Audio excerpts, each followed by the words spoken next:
Welcome to Past, Present, Future, the Full Circle podcast, where we ask questions that nobody else wants to ask, but that you want the answers to. Please subscribe, share, and drop a comment so we know you were there.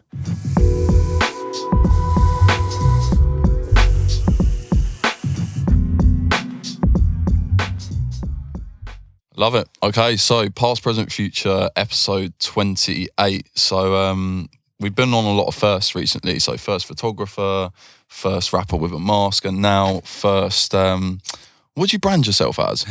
Content creator. Content creator. Yeah. Perfect. So we're here with Blackman Da Traveller. That's right. So fresh off the back of a plethora of trips. So I really want to get into it. But first, obviously, we want to tap into the past, which is obviously Stratford, Newham. So I wanted to understand from your perspective, as I always ask my guests, what was it like growing up there as a young child? Growing up in Newham, the best way I want to describe it, it's a jungle. Newham is a place where there's so much talent, so much young entrepreneurs, people have the right mindset, but there's a lot of broken families in Newham. That's the honest opinion I can say from my experience and other people's experiences. Newham is a place where I grew up. It was a very good childhood bringing. Both of my families were there, like my mum and my dad, but I was not close to my father. I was more close to my mum. So obviously, when you're young, you're exposed to certain things that you're not meant to be exposed to. So I started to hang around with certain people in my area in Maryland and Stratford. And obviously, I've never been arrested, thank God. So I don't have a criminal record. I've got a caution, but I don't have a criminal record, so my past is clean. But I've been in situations where I've skipped death numerous amount of times. I've been stabbed twice. Almost been shot 3 times, 3 days in a row from 2012 during the Olympics. Yeah, so I've experienced life in a way where I should not have been doing certain stuff with certain people. So the best way to describe growing up in Newham is it's a jungle, bro. Yeah. And you said within that answer you were close with your mum but not your dad. Yeah. How much responsibility do you think not being close with your dad was put into the things that you experienced that you just mentioned? I'm not going to blame my father, because obviously every man have got their own responsibilities and they've got their own way to deal with certain situations. The only thing I can say is just I wish I had that type of father-son relationship, but obviously you can't. Not everything in life is beautiful. But I think he was there for me in certain situations, but in certain situations my mum was there for me more. So I had to learn from my mother to be able to become the man that I am now, if that makes sense. Yeah. And you said you skipped death numerous times. Yeah. So basically the first incident, it was in 2012 during the Olympics. Literally I was just walking in my area, and then basically one guy, so basically I was walking in my area with, I was holding 2 bikes. One bike was mine, another bike was my boy's. So I'm just putting my boy's bike back in his house. And then I've seen one car that was parked up outside. And then it's confusing. So I can tell that they're not from the area, because in Maryland, especially when you come from the block, you know who's driving what car. You know exactly who lives in the block. So basically, I've seen the guys in the car. I'm like, oh, fuck, cool, whatever. Walking out, then they're like, oh, where you from? Just ignore them. Kept it walking. Yo, brother, where you from? I was like, oh, I'm from around here. And then he's like, oh, what, you from around here? I'm like, yeah. And the next thing you know, I've leaned forward because I've seen the guy that I'm talking to and the guy that's driving the car. Then I've seen this movement in the passenger seat and in the back. Literally, the guy just jumped out, pulled that little hand thing. I just started running. And then, they were just shooting, started running, skip death. Then on the same road, 2 days after, a Range Rover pulled up with a shotgun, tried to shoot, missed, just kept on running on the same road. That road's got me cursed. And then 2 days after, I almost got shot in the park, in Alma Park in Maryland. So it's... And how old were you at the time? 2012, I think I was like 18. 18, 19, I can't remember. Yeah, I'm 29 now, I just turned 29. So I think I was like 18, 19. Yeah, roughly around there. 18, 19, 20, I can't remember. And for someone from like the outside looking in, obviously those occurrences, those situations, they seem crazy, almost unreal to be transparent. But for someone that grows up in the area, how much of a normality is that? That's normal, bro. I was saying to my cousin the other day, the sirens, it's like an alarm clock in Newham. The ambulances, the fire brigades, but it's mostly the ambulance and the police sirens. That's just a normal day. Now it's changed because gentrification. The government have kicked out a lot of people. They've invested heavily in Canning Town. They've invested heavily in E20, in Stratford, in Maryland. So it started to change. Basically, Newham started to be like Hackney. Hackney, 10 years ago, you couldn't come here, bro. So it's changed, yeah.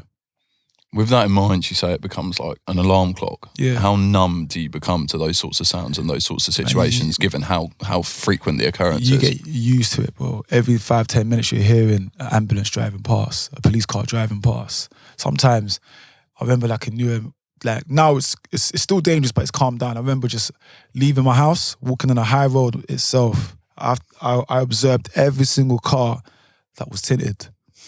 Even in Alma Street, you know, because I don't live in Alma Street, but I live in Maryland, so I used to hang around there. Every car that drives past, I had to observe every single car. Because your life is on risk. You don't know who's driving. You don't know if these people are after you or if they're after people that you're affiliated with. So literally life was on the edge. How paranoid does that make you when you're in areas that are safe? Very paranoid. Very paranoid. Even because you come from that background, then when you go to central London, your energy levels calm down because you're relaxed, because you're in an area where no one's gonna come after you. But once you come back to Newham, you're like, oh man, it's the same thing. People are gonna come after you, or they're gonna shoot someone or whatever. So yeah. Thank you for going into it firstly. Right. So it's good to get an insight again into the background, and I guess we'll kind of go into why those occurrences put you to where you are today, and that's really important. But you touched upon your parents. You said you grew up with both your parents. I think I read or watched that East African background, I think you mentioned. So I wanted to understand what the dynamic in the family looked like and how that was. My mum is from Uganda. So both of my mum's parents are from Uganda. My father's father's from Tanzania, and my father's mother is from Rwanda. So basically East African. I've been to Uganda numerous amount of times. When you're young, I don't know, especially if you come from an African household, your parents always send you back so you can understand a bit of the culture. So I remember me and my cousin, who's managing me, his parents used to send him back home, send me back home as well, just so at least we could be familiar with the culture. So the first time I went back home to Uganda, I must have been like maybe 14, 13. I was like, what the heck, I don't want to be here.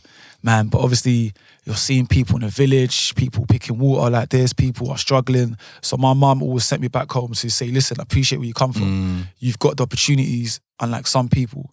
But with my father, I've never, like I said, I wasn't close with him. So I've never seen his family side in Tanzania or Rwanda. But I've met my granddad and my grandma because they moved to Uganda because there was a war in Rwanda during the early 90s. So yeah, going back home to Africa was life-changing experience. Yeah. How much of that do you think is kind of responsible for what you're doing now? I think it's 90%, because when I go back home to Africa and I see the way certain people are living, bro, there's hundreds of people that will die to be in our position right now. There's so many intellectual, smart African people that I met back home, but they don't have the support from the government, or they don't have the financial needs to come to this country. So it's changed my mindset completely. I've seen people struggling. When I mean struggling, I've seen people like, they've got next to nothing, but they've got a heart. That's the most important thing. They've got a heart, so they will offer you everything because they say, oh, you come from England. They've got this persona, especially people in Africa. Oh, you come from England. Oh, you must be rich. You must be wealthy. But they don't understand. There's trials and tribulations in this country. There's people also struggling over here. So when I went back home to Africa and I see how people live in the slums, how people live in the village, it's humbled me as a person while I was growing up growing up as a man. How did that make you feel, given you experienced these things? Yeah. And then you see someone that is in a much more beneficial situation complaining about their situation. How does that make you feel when you've kind of seen both sides, and someone that's privileged is complaining about, oh, they don't have like the new iPhone or... I'm just thinking, I always say to people, I've got this quote, understand life before you live it. That's one of my favorite quotes that I say, understand life before you live it. So the way it means is, before you live life, you need to understand it. Understand where you come from. Understand what you have. Understand that everyone has a choice in life. Your mindset's going to determine where you're going to head in life. So I've been back home and I've experienced poverty. Not me living in poverty, but I've experienced people living in poverty. So now I understand my life. I need to humble myself, and vice versa. Imagine I was in their position. So I'm saying, they will take every opportunity to be in my position right now, or my position, just let alone in the UK. So it's humbled me. It's made me change my mindset, and it's made me say, you know what, like, just go hard. Yeah. 100%. It's good insight. And I wanted to go back to something you said earlier when you were talking about the gunshots, because I think you mentioned you were roughly 18 at the time, which from my research, forgive me if this is incorrect, but I believe you were at acting school at the time. So I wanted to understand why you went into acting school, what the dream was at the time, and what that situation looked like. So basically, at the same time, I never done well in education. I got 2 GCSEs. Why do you think that was? My mindset, bro. I was the type of kid I didn't care about education because I was like the funny kid. Always playing around with people, making sure people having a good time. Literally, I couldn't read properly. I couldn't write properly as well. So when I picked up that, okay, my literacy skills were low, I couldn't write, I couldn't read, I thought, okay, what's the point? So I gave up. So I got 2 GCSEs. I got drama and I passed religious education. I love performing in theatres. I don't know why. So when I passed drama, that was not enough to even get into college, to get into to drama, because you got to pass English, you got to pass, I think, English, literature, speaking, writing, and some other stuff. So whatever. So then I applied for a drama school called Identity Drama School.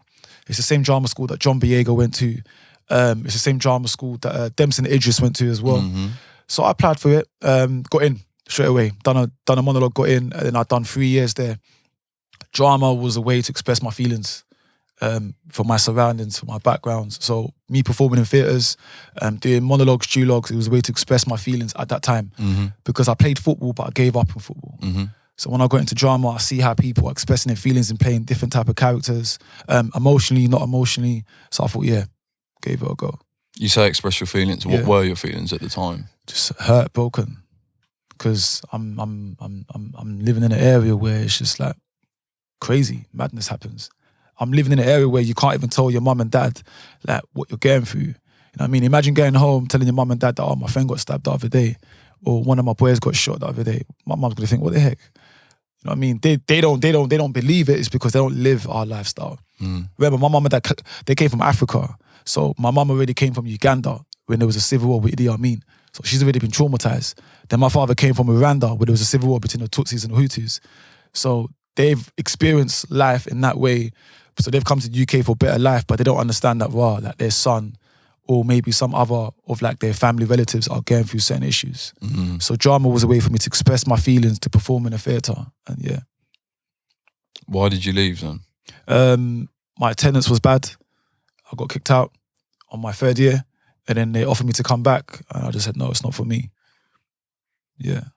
What was the thinking behind going to Miami? Going to Miami. So basically I went to Miami when I was 21. This was after I was having all these bad energy when I skipped definitely my time. So I went to Miami with my cousin. She said, Mir, let's go to Miami. I've never left the country. Well, I've never left, I've never been to the USA at that moment. I've only been to Uganda when I was young. So I went to Miami, age 21, met my partner, just randomly on the first day. She was beautiful, met her, and then she thought my cousin was my girl. And then my cousin was like, nah, I like her, whatever. And then we was talking. So I went to Miami just to go for holiday. And then that was when I started to see life in a different aspect. And then I've come back to the UK. I'm still going through trials and tribulations. Then I moved to Australia in 2018. Why Australia? Working visa. It's outside of Europe, somewhere I can start life again. So I can escape all these bad problems that I'm facing in the UK. So I spent 2 years in Australia. I've done a working visa for 2 years. Why did you leave Australia? Just because the visa came to an end? The visa came to the end. There was a pandemic. I could still do my 3rd year, but obviously my missus didn't want to do it. So I went to Australia to find myself, because I was still lost. I was still going through trials and tribulations. And then I lived in a farm for 6 months. I was picking watermelons, snakes going past my foot, kangaroos, everything. And I thought, wow, I'm living a life. Like, I'm not waking up to sirens. I'm not waking up, walking in the street, paranoid where cars are going to be chasing me. So I lived there for 2 years straight. And then one of my friends, and then some people started asking me questions. Where have you travelled? That's how I got into the travelling thing. I was like, what? People asked me, like, where have you travelled? I said, I've been to Miami. I've been to like Uganda. I've been to Morocco. I've been to certain places. I'm like, where have you been? People tell me they've been here. They've been like, oh, okay. Like, where'd you come from? I'm like, Newham. They're like, where's that? And I'm like, oh, London. And then they couldn't really understand, like, where's Newham? So I explained to them. And then one of my friends sent me a message called Loretta. message her Instagram. She gives it Amir, why don't you start YouTube? I ignored her. And then she sent me a message again. She gives it Amir, like, why don't you start YouTube? Like, you're a black man, come from Newham, you're living in a farm. I lived with Aboriginals, by the way, like the real Australians for half a year in the outback in Northern Territory. She goes, why don't you just start YouTube? Like, you could be the first black man to travel the world. I ignored her, then I spoke to my cousin, and he's like, okay, spoke to my wife, well, my partner at that time. And I thought, you know what, when things like this come, it's a message from God. So I've done some research. I typed black travel vloggers. A lot of them were African American. Then I typed black travel vloggers from the UK. A lot of them were just black girls. So there were no black guys doing it. So my nickname was called Black Man from the Road. I just added Da Traveller for marketing purposes. And that's how it stuck. And here we are today, and you're doing it and you're living it, and you're absolutely accomplishing that dream. So I wanted to kind of go into within the present section, although it's the very near past. From what I looked at on your YouTube, you've had a mental like last 6 months or so. Forgive me again if this is wrong, but I've got down. So obviously Pakistan, Bolivia, Argentina, USA, and any others? You would say Turkey, Poland, Sweden. Yeah, that's just on YouTube. That's just on the camera. Thailand, Myanmar, Vietnam, Scotland, yeah. And from my research, you pride yourself on going into some of the most dangerous areas, and emphasis as well on for a black person, not just the most dangerous areas, but that on top of it as well. So within those multitude of countries that we've just listed off, what would you say was the most dangerous of them all? The most dangerous, I didn't put it on YouTube, but Brazil. I've been to Brazil before. I've been to favela in Brazil in 2000, I can't remember, was that early 2000. But I would say Brazil. The second most dangerous, I would say America. Because a lot of guys in the hood in America, they're socially awkward. When you have a camera, they're on edge. The ghettos in America, it's not like the ghettos over here, bro. America's like, right now we could be doing an interview right now, someone could get shot outside. It's really that dangerous. The way I got into America, I had to network with certain people to be able to go to their neighborhoods and film. So I've got some videos coming out in Compton, where the game's from. So I've got connections with the game's manager's cousin. I built a relationship with him. I was in Grape Street, you know, so that's like near the Watts, the PJ Watts, where they shot, I think, what was it, Boys in the Hood, I can't remember, or Menace to Society, I apologise. So I got a connection with a guy that owns a record label over there. So I built a connection with all these people. And me, when I went there, a lot of them were socially awkward. They can tell I wasn't from there because I've got Bantu knots, my hair was all plaited. It was very dangerous, people pulling out guns off camera. Yeah, literally, it was. I was saying to my manager, when I went to Grape Street, not a lot of people know this apart from my manager, some people. When I went into Grape Street, I had to get an Uber to where I was staying, to Grape Street. I was staying in Venice Beach. I got in there, it was socially awkward. People looked at me, they could tell I wasn't from there. I could have got shot within 2 minutes. I'm calling up the guy, I'm like, bro, where are you? He's not picking up the phone. Then he called me 5 minutes later, he gives a list, I just wanted to see if he was certified, to see if he's to come to the hood. I was like, yeah, I'm here. But he can see me, I can't see him. A guy just came towards me, he said, come in the car. And then he shows me his thing. And I'm like, bro, I'm just a content creator. Like, what is this? I thought it was a setup. He said, no, this is to protect us. So I've been in very sticky situations. In Brazil, I walked in a favela. I had my GoPro. This is when I was starting YouTube. I walked up. I was saying, hey, hello, da-da-da-da. It was socially awkward. People didn't want to talk to me. I could have got killed over there because there's certain favelas you cannot enter. Certain favelas are pacified where there's police there to protect you. You know what I mean? So I've been in some very dangerous areas. So I'll say Brazil. I'll say America's dangerous. And I'll say the third one, I'll say Argentina and Buenos Aires. I went to one of the biggest slums in Latin America called Villa 31. That's one of the biggest slums. And I had to get connection as well. So yeah, I'll say Brazil, America and Argentina. Quick one. Our sponsor, the 1994 Collective, are experts in PR and radio plugin. If you're an upcoming urban artist seeking airtime and to scale your audience, drop them a message and let them know we sent you. And a lot of those dangerous situations that you mentioned, you kind of say stem from social awkwardness. I wanted to understand, how do you deal with that and kind of flip that and make that situation your own? Body language, bro. So I studied theatre, so I know how to like change like the energy. So the first thing, in Argentina, I speak a bit of Spanish because my partner's from Argentina. So I know how to mingle with the Argentinians. In Brazil, at that time, I can't speak Portuguese, whatever. But in Argentina, I know how to talk to them first thing, respect them. Whatever they say, do it. Respect their code, because in Latin America, they got this weird code how you can't do certain stuff. You can film certain stuff, but then you can film. It's just weird. In Latin America, they got their own gang codes. In America, I respect all codes. So when I went to Compton, I don't wear nothing that's not a different color. So in Compton, I had to make sure that I was wearing something that had a bit of red because they were Bloods. When I went to Grape Street, they wear purple, but they're Crips. So I had to wear something that was blue. When I was in Long Beach Crips, I had to make sure that I wore all black, neutral colors. So when I was in Washington Heights, I went to Harlem, I went to Brooklyn, Flatbush, where 22 Jesus from, Pop Smokers neighborhood. I had to wear the colors that they represent. So when I'm there, they say, okay, cool, he's a guy from London, he's wearing neutral colours, he's not going to like wear any colours that he's affiliated with. So that's a sign of respect, first of all.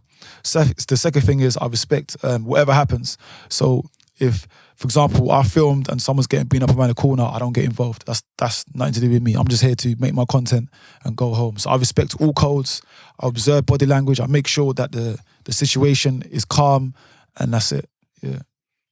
And you said you were minutes away from getting shot in America. Yeah. Which kind of leads me to the question of like, what drives you to put yourselves in these situations that are life-threatening over and over and over again?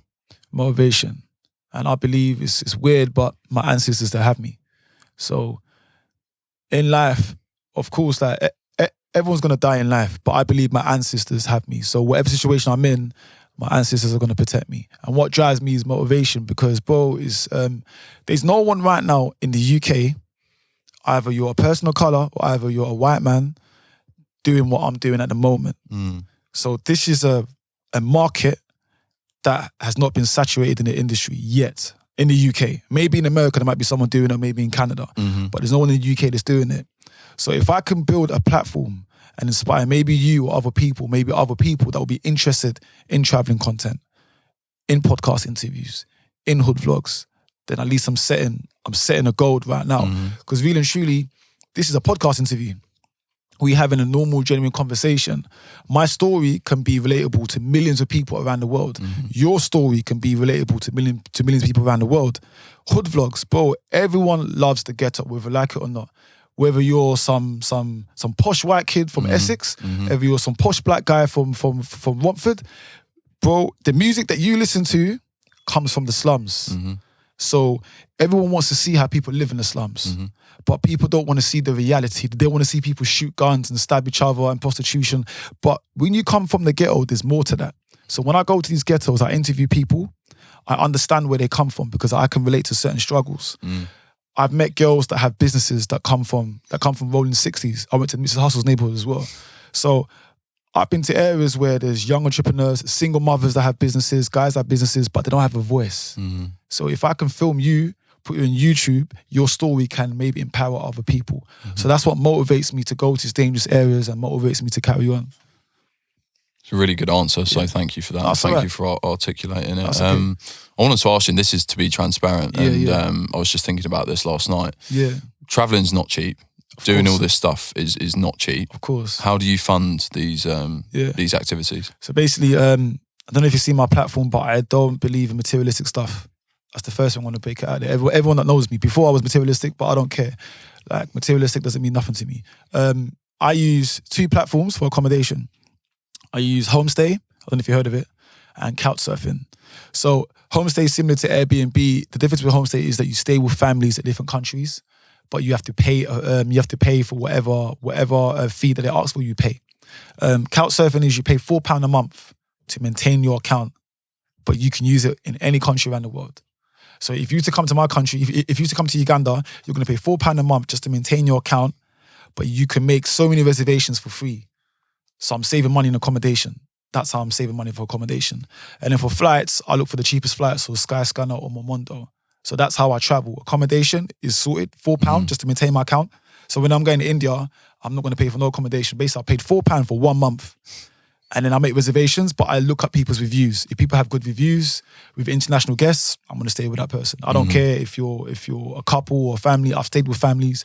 I've stayed with weird people, but I know how to handle myself. I'm a 6'2" black guy, so I know how to handle myself. So accommodation, Couchsurfing, and then for flights, I try to use Skyscanner and Momondo. And yeah, that's how I save. So what I do, I work I work as a chef. So I work maybe 6 months.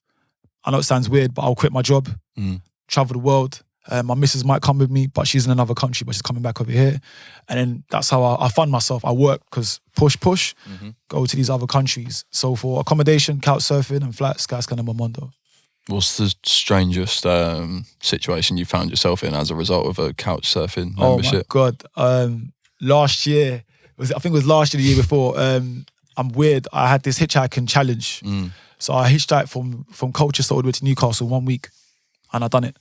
It's on YouTube as well. Well, I cheated a bit. I did take a train halfway through, but anyway, I done it. Yeah, we'll skip that. Yeah. I had to keep it real. I don't care. And then one Indian guy must have hit me up. So during the pandemic, I couldn't get a job.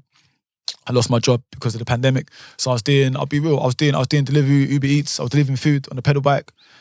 A hustle's a hustle as long as it feeds you. So I was doing that, and then when I was doing deliveries, one guy said to me, "Oh, I love your channel. I wanna make a YouTube channel." No problem. I said, "Well, come with me." So we hitched out from Colchester to Newcastle. Then we stayed in this couch surfing guy's house in Ipswich. He was a very interesting guy. So we stayed there, and then he was with his wife, and then there were swingers. I didn't know that. Not until they were like, "Oh, what do you do for a living?" "Oh, yeah, I cook. I work as a chef, but I do YouTube part-time." And then the Indian guy just does deliveries and he studies. And then his wife, then he's like, "Oh, you're very handsome." I'm like, "Oh, yeah, okay, thank you." And then she's like, then she came and touched me there. She gives, "Oh, you're very handsome too." I was like, "Oh, well, but your husband just said I'm handsome. Now you're saying I'm handsome." It's getting a bit awkward here. And then they started talking about some event that happens in America. And I was like, "Yeah, I've got a partner, by the way." And they're like, yeah. We know they're like, "Oh, we know that you have a partner because we've seen your YouTube channel, whatever." I was like, "Okay, cool." And then they just started talking about sexual stuff. So I was like, "Okay, you know what? I'm going to leave. I'm going to go to bed." So I went to bed. I called my partner straight away so I could leave the situation. That was the weirdest couch surfing experience I've had. Yeah, it was very awkward. Do you know the craziest thing about that story for me is that I asked you the most awkward or the most crazy situation you've had, and you've been all these places around the world, but the occurrence happened in Ipswich of all places. Of all places in England. I would expect it to happen in another country, but it happened in England. But anyway, everyone has their own way to, deal with life. Me, I'm just like, "Bro, I'm not interested. I'm sorry, bro. I'm not interested in that type of stuff."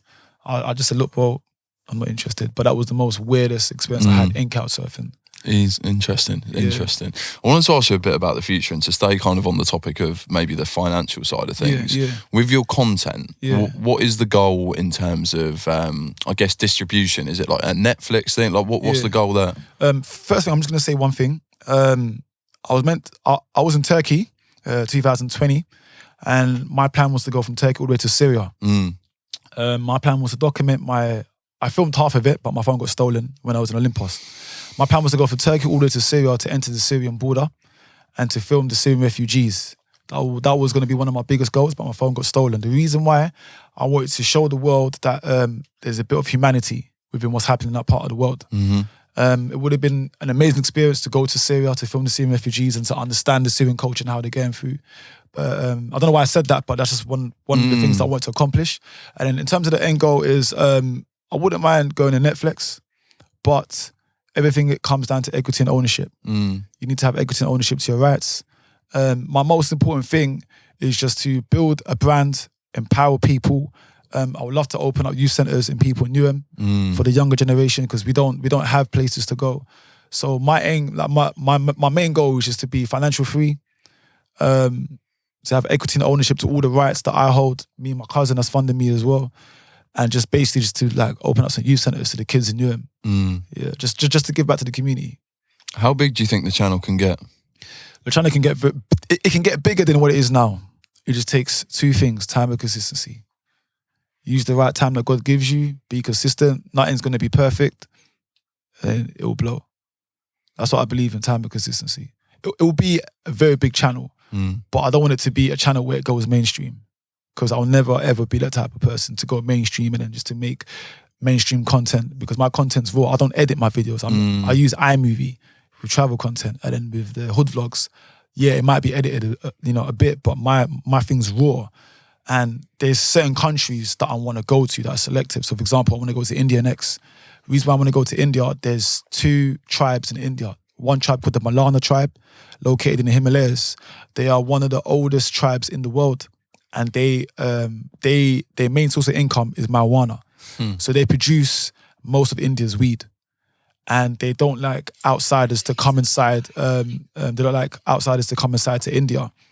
So our plan is to go there, stay with them, to understand how they grow weed and to understand how they don't interact with the local people because they have their own language. They don't adjust to Western societies. And then the second reason why I'm going to India, I met them in Pakistan. There's an African community called the Sahidis. They are located in 2 parts of the world, Pakistan and Africa. I've been to Pakistan, I filmed them. That's going to be my last Pakistan video. And I want to go to Hyderabad, I think where they're from, or Gujarat in India. And I want to film them and understand how they live in the India way, if they suffer any discrimination. And then there's other countries that I want to go to, like China, Palestine, Albania. There's a lot of countries that's on my list where people wouldn't really go to. So yeah. When does the list end? When do you say, look, enough's enough, I've accomplished what I want to accomplish? The last country, Palestine. As soon as I go to Palestine, I'm not going to make travel content ever again. I'll just stick to the podcast and the hood vlogs. The reason why Palestine, because it means a lot. I don't want to talk a lot on camera, but it means a lot to me. And there's a lot of things happening in Palestine at the moment. So I would love to go to Palestine, actually eat food with the locals, go to the houses and document my stay. And if that happens in less than 2 years, you're not going to see Blackman Da Traveller making travel content again. I'll just do hood vlogs and podcast interviews. So there's about like 13 countries left or 15 countries. But that's going to be the one that's going to close. Check, yeah, that's it. Yeah. And from like a personal perspective, what would you say like your goals are in terms of like family life, in terms of the future? What does that look like personally for you? Personally, it's looking all right because I just got married in March, so I'm happy. To a beautiful lady, big up my partner Bella from South America, just got married. So in terms of family life, I want to have kids. I'm 29, so I want to have kids. I just want to have a simple life, bro. I have a simple life and to be able to go back to the hood, see some of my boys that are still there and to show people, look, like, I made it, you can make it. Or someone else can make it in the neighborhood, just to inspire people, you know. And it sounds weird, but there's only 2 people that inspire me in life, bro. My mum and Nipsey Hussle. My mum, because she played both roles. Big up my father anyway, whatever he done, but my mum, she played both roles. And Nipsey Hussle. I've never met the guy, but I just like the way the guy, he was very intelligent. He was very smart when it comes to business. Nipsey Hussle was not just a musician, he was a leader, he was an activist. He supported his community. Not in Newham, forget Newham, but in the UK in general, we don't have role models like that. We have a lot of people that go successful, but they forget where they come from. They forget their roots. You know, they live in West London or they live, God knows where they live, North London, but they forget where they came from. They forget who actually made them, the people around them. You know what I mean? So my mum and Nipsey, especially Nipsey, like he inspired me a lot. That's why I went to his neighborhood in Rolling 60s to film. It was a bit dangerous, but to actually go there, to go outside the Marathon clothing store, you know, I spoke to some of his people, Spliffy Luciano from Only 60s on Instagram, you know, like, and some of the clips as well in Queensbridge that I filmed in New York in Nas's block. I spoke to them that I've got affiliated with Rolling 60s, and just the mindset that the vision that he had, like, yeah, man, that's gonna be like, if we can have people like Nipsey in the UK to inspire people, that would be amazing. But in terms of family, I would love to have kids and just to live in a nice area. But I'll always come back to Newham. I don't care. Even if it gets gentrified, I'll always come back because it's what's made me as a man. Yeah. And given your relationship with your father, as you expressed it earlier, what kind of a relationship do you want to have with your kids moving forward? Just be there for them. Just be there for them. My father passed away a couple of years ago. Yeah. So, but before he died, we left in good terms. Yeah, we left in good terms. So just be there for my kids. Basically, the life that I never had, just give it to them. And to guide them as well. I think it's very important to guide children because I don't have a kid, but when I have a kid, the most important thing is to nurture them, protect them, and also to educate them the way you wasn't educated. So the stuff that you missed out on life in terms of education or just having that father role or that street smart role, I'll give it to my son or daughter, whatever God gives me, I'll take it. But just protect them and nurture them as well. Because this world is evil, bro. It might look beautiful in colours, but we live in a dangerous world. I'm telling you. But you just have to be awake and just be smart, yeah. 100% agree, and it seems like a perfect place to end from my perspective. But I wanted to ask you finally, is there anything that you would like to kind of express from your past, present, future journey that we haven't managed to go into yet before we close? No, I just want to say some I just want to say thank you for letting me come on your platform to speak. I just want to say some messages to people is in life is a journey. I would never ever thought that I would be sitting here having an interview by you and your team. I never thought that I would be traveling around the world. But I had to go through life to understand myself as a man, but to understand myself as a person. So my advice is to anyone that wants to be successful in life is time and consistency. That's the 2 words I say. Use the time wisely that God gave you. This interview that we have right now, it's not going to be the same if you have it tomorrow. The energy is going to be different. The questions might be the same, but the energy is going to be different. Be consistent in whatever you do in life. If you got a 9 to 5, stick to your hustle. But if you got a vision, chase the vision. Don't chase the money, chase the vision. Once you chase the vision, the money will come. I always say that to people. Money is just a piece of paper. Remember that. It's a materialistic thing. Years ago, we never had money. You know what I mean? Humans, we never had money. Like when we was like during the Roman times or trade, there was no such thing as paper money. You know what I mean? So chase the vision. Be consistent whatever you're doing. The rewards will come. Never give up. Chase your dreams. No matter what you're doing, even if especially if you're a single mum. You know what I mean? A lot of guys don't big up the females, but if you're a single mum, if you've got a 9 to 5, like if your boyfriend left you, or if you're a guy that's going through mental trauma, because there's a lot of issues that we don't speak about as humans. Be consistent whatever you're going through. Life is not perfect, but the end goal will be beautiful if you just keep going forward. And anyone that's got a bad mindset, like one more thing I'm sorry to say, yeah, if you hang around with people that are bums, you're going to be a bum. Your mindset's going to determine where you're going to be in life.